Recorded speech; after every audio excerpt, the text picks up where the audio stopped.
Mi nombre es Julián Velandia, yo trabajo en Mercado Libre, para Álvaro no lo comentó, y hoy voy a hablarles sobre Event Sourcing.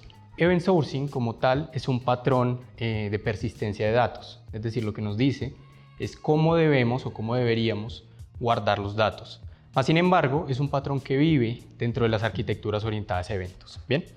Y lo que establece Event Sourcing es que lo que vamos a guardar va a ser una secuencia de eventos, ¿sí? Esto, digamos, viene un poco a desmitificar el paradigma que se tenía con las aplicaciones CRUD, en donde voy a crear datos, voy a guardarlos, voy a leerlos, pero también voy a actualizarlos y a borrarlos. Entonces, lo que se dice acá es que ya no voy a borrar o actualizar, bueno, en la medida de lo posible, sino que ahora lo que voy a hacer es solo guardar y leer, pero voy a guardar y leer acciones de dominio. Las acciones de dominio, bueno, simplemente son cosas que pasan en mi aplicación. Puede ser que, por ejemplo, un usuario vea un video, un usuario se registre, llegue un pago si es un sistema bancario o algo así. Esto, obvio, depende mucho del negocio, pero lo que se viene a establecer es que lo vamos a guardar como una lista. ¿Bien? Entonces, en este caso, tenemos un caso de uso que es traer el saldo. Si esto lo hubiéramos hecho con un paradigma tipo CRUD, lo que haríamos es, cuando el usuario, digamos, se registra, crea la cuenta, el saldo está en 0. ¿Bien? Cuando le llega un pago, entonces yo lo que haría es actualizar ese valor de 0, digamos que le llegó un pago de 50, entonces actualizo de 0 a 50. Y después digamos que hice un retiro por 25, entonces lo que hago es volver a actualizar ese dato de 50 a, bueno, 25, que queda en este caso. Esto, a ver, funciona y sobre todo para cosas de pronto de pruebas de concepto o cosas pequeñas, esto funciona. Más sin embargo, yo cada vez que borro o actualizo datos, estoy perdiendo información, ¿sí? Piensen que el día de mañana yo quiero reconstruir como la historia financiera o la historia de movimientos que tuvo esta cuenta, y si yo simplemente estoy borrando y actualizando datos, no voy a tener ese historial. Y pues en esta industria, digamos que los datos son plata, básicamente. Entonces se puede decir que estoy perdiendo plata. Si el día de mañana quiero entrenar sistemas de inteligencia artificial o algo así, pues no voy a tener esa data disponible. Event Sourcing lo que nos plantea es que ya no vamos a estar actualizando el tema del saldo ni nada de eso. Lo que vamos a hacer es que cada vez que llegue una acción de dominio, en este caso pues solo tengo dos acciones, que es que recibe pagos y que hace retiros, lo que voy a hacer es guardarla como si fuera una lista. Entonces tengo acá en el ejemplo, tengo que recibió un pago por 100, luego tuvo dos retiros por 50 y luego tuvo otro pago por 200. Esto, digamos, no me dice explícitamente el saldo, pero sí puedo calcular el saldo fácilmente con esta lista de eventos. Entonces el caso de uso de getSaldo lo que va a hacer es hacer, bueno, en este caso sumas y restas, pero también si yo quiero después tener como el historial de esta cuenta, pues puedo tenerlo ahí disponible. Bien. Alguien también dirá, bueno, está bien, muy chévere esto de guardar los eventos y muy chévere guardar toda esa información. Pero ¿qué pasa cuando pasa el tiempo? ¿Qué pasa a medida de que voy teniendo muchos más eventos, muchos más usuarios? Esas bases de datos pueden ser enormes, puedo tener miles, hasta cientos de miles de eventos. Entonces, ya cada vez que yo vaya a consultar el saldo, pues será cada vez más costoso y pues puede caerse la aplicación, ¿sí? Como algunas aplicaciones bancarias. Entonces, para esto, digamos que Event Sourcing la herramienta que nos trae es el tema de los snapshots y las proyecciones. Un snapshot y una proyección es simplemente un sistema de memorización. A lo mejor los que hayan visto estructuras de datos sabrán más o menos de lo que les hablo, pero esto es simplemente tener un caché, tener una base de datos más pequeñita para consultar, pero que sea de fácil lectura o rápida lectura y esté con alta disponibilidad. Bien, entonces en este caso, digamos, yo puse un poco más compleja esta arquitectura que les mostré, también para explicar el tema del asincronismo, que es otra de las ventajas que nos trae Event Sourcing. Entonces, leyendo desde el caso de uso de usuarios, el usuario emite el bus de eventos, que son los pagos que recibe y los retiros que hace. Bien. Esto usualmente se guarda en una base de datos, se podría decir maestra o fuente de la verdad, que también le llamamos, y en Event Sourcing se le llama el Event Store. Esta es una base de datos enorme que va a tener un montón de datos y pues, guardar esos datos, digamos, es caro. Entonces, normalmente lo que se hace es almacenarla en persistencias de tipo freeze, que son, irrisoriamente barato guardar datos, pero ya es caro en cuestión de tiempo y de dinero la consulta de esos datos. Entonces lo que se hace, y acá paso digamos a la otra parte de las ventajas de Event Sourcing, que es el tema del asincronismo. Ahorita Alexis en su charla explicó muy convenientemente para esta charla el tema de los videos, el tema de YouTube, de que pues llegaba un video y este tenía que ser procesado en diferentes resoluciones. Esto es costoso, es decir, cuesta tiempo, también dinero, pero sobre todo tiempo, que es como lo más importante. Entonces lo que se hace es diferir ese proceso que es demorado para que se haga de una manera síncrona y el usuario simplemente vea algo así como su video se está procesando, ¿sí? Digamos que ya tengo una respuesta y no que se quede esperando la respuesta mientras el video se procesa, puede demorarse cualquier cantidad de tiempo, pues estaría mal. Entonces, volviendo al tema bancario, usualmente los bancos, digamos que no consolidan como tal las transacciones. Lo que suele pasar es que los bancos van a terceros, a proveedores, tipo Visa o bueno, otras entidades que consolidan como tal los pagos y pues ahí ya, digamos, se tiene certeza de que la plata está. El problema es que esto se demora. O sea, piensen que cada vez que yo voy a algún procesador de pagos, tengo que hacer una petición, esperar una respuesta. Si llegan muchos pagos al tiempo, pues el sistema puede caerse. Entonces, es un proceso que normalmente se hace de manera síncrona. Tipo, no sé, a las 2 de la mañana se corren todos los eventos, todos los pagos que se procesaron en ese día, ¿sí? Entonces, acá, digamos que los eventos pueden tener mucha más información. Tienen payloads, tienen metadata y tienen algo que usualmente se le llama el estado.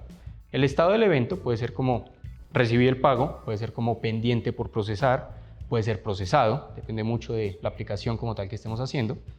Pero lo que usualmente se hace es que en el Event Store los eventos que llegan se guardan como pendientes a procesar.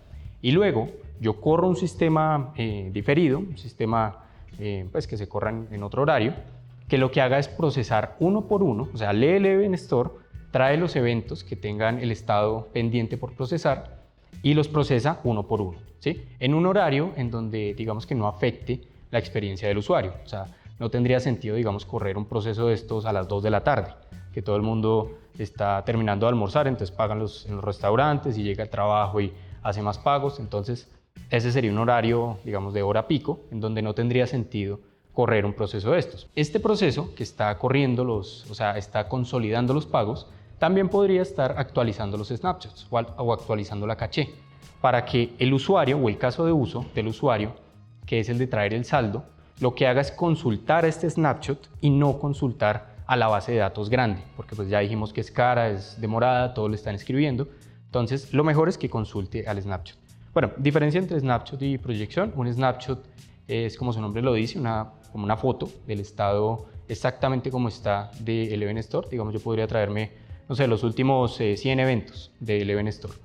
Y la proyección es como lo mismo, pero con datos preprocesados. Por ejemplo, en este caso, lo que se debería hacer es traer una proyección que traiga como algo así como el saldo y los movimientos del mes, para que con eso se pueda calcular el valor del saldo. Bien. Esto tiene los mismos problemas de concurrencia y sobre todo de sincronización de las bases de datos. O sea, perfectamente yo puedo tener el caché, no con todas las operaciones que tiene el Event Store.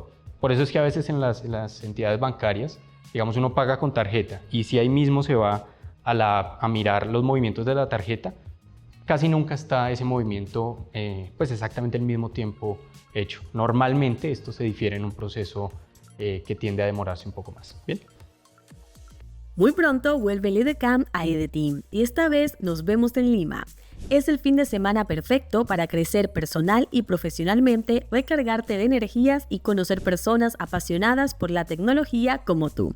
Y desde ya puedes comprar tus entradas porque estamos en preventa. Entra en ede.team y no te lo pierdas.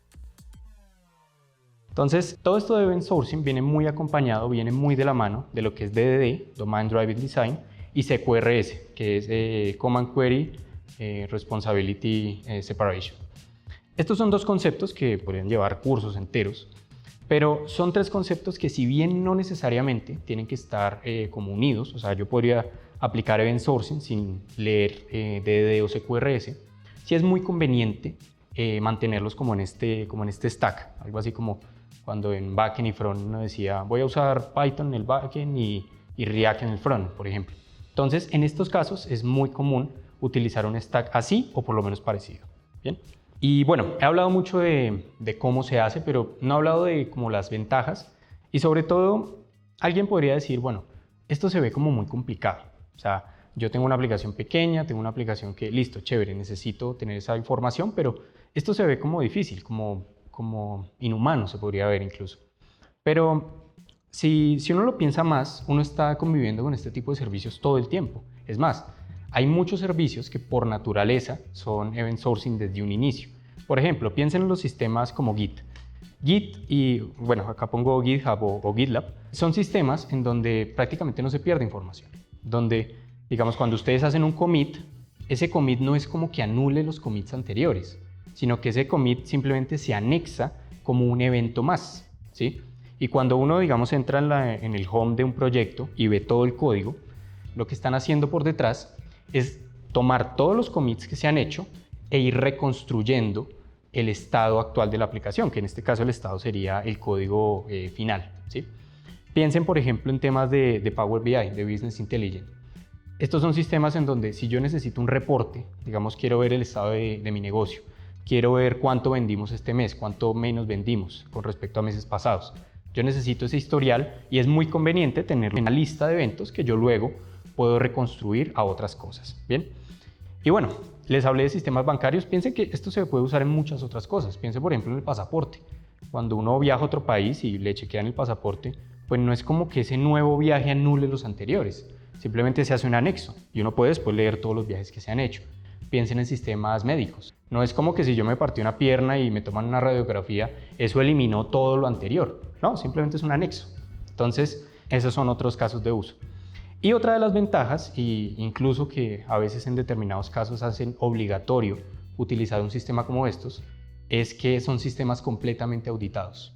Piensen que si yo, digamos, estoy manejando plata, que eso es algo delicado, y el día de mañana viene el gobierno a decirme, puede hacerle una auditoría a su negocio, pues, digamos, es muy conveniente mostrarle toda la lista de eventos. En cambio, si yo empiezo solo a actualizar y borrar datos, pues me van a decir, venga, ¿y yo cómo sé que usted no está estafando a la gente? Entonces, esos son otros de las ventajas de estos sistemas.